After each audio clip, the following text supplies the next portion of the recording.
Muito bem, pessoal. Então, continuando a segunda parte do nosso vídeo, né, sobre as revoluções inglesas. Então, a gente viu no vídeo passado, terminamos o vídeo passado falando sobre o curto período republicano da Inglaterra, onde o Oliver Cromwell assumiu o poder. Um ano antes de morrer, ele passou para o filho dele, né, o Richard Cromwell, e infelizmente ele não teve força política, ele não teve muito sucesso. E aí o que acontece? A restauração da família Stuart, que acaba voltando então, né, dessa vez, devido à instabilidade política da Inglaterra, né? E o que aconteceu?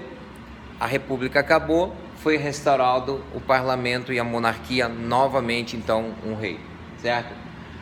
A restauração se deu com os filhos do rei assassinado, Carlos I, né, Carlos II e Jaime I, que tinham sido assassinados. E eles então restauraram novamente a monarquia na Inglaterra.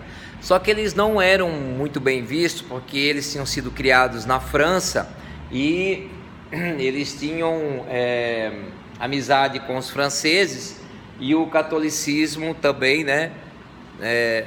E eles acabaram, de certa forma, irritando o parlamento, por causa que o que predominava era o anglicanismo, né? A religião anglicanismo.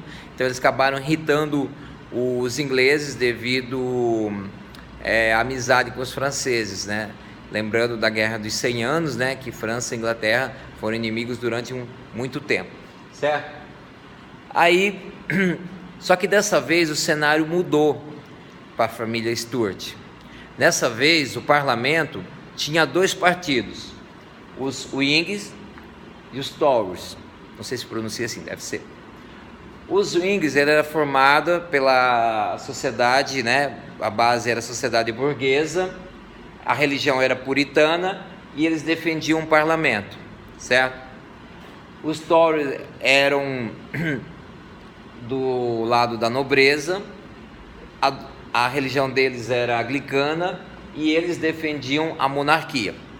Então esses dois partidos brigavam entre si. Mas só que teve uma situação um pouco adversa. Os dois partidos, os Whig e os Tory, resolvem se unir. E quando é para derrubar alguém, os caras sabem o que estão fazendo. Então eles se uniram e fizeram o quê? A união entre os partidos levou à queda do rei Jaime II. Como é que ficou conhecido a queda do rei Jaime II? Então, ficou conhecido como Revolução Puritana, certo? Desculpa, a Revolução Gloriosa, desculpa. A Revolução Gloriosa, ela vai de 1688 até 1689, certo? Ela vai desse período. Foi o movimento que derrubou o rei Jaime II, tá? Quem que assumiu o lugar dele? O Guilherme de Orange, que era holandês, né? Ele acaba assumindo porque ele era casado com uma rainha da família Stuart. Ele acaba assumindo, né? E aí o que ele propôs então? Ele fez uma aliança com o parlamento. Os interesses dos partidos foram atendidos.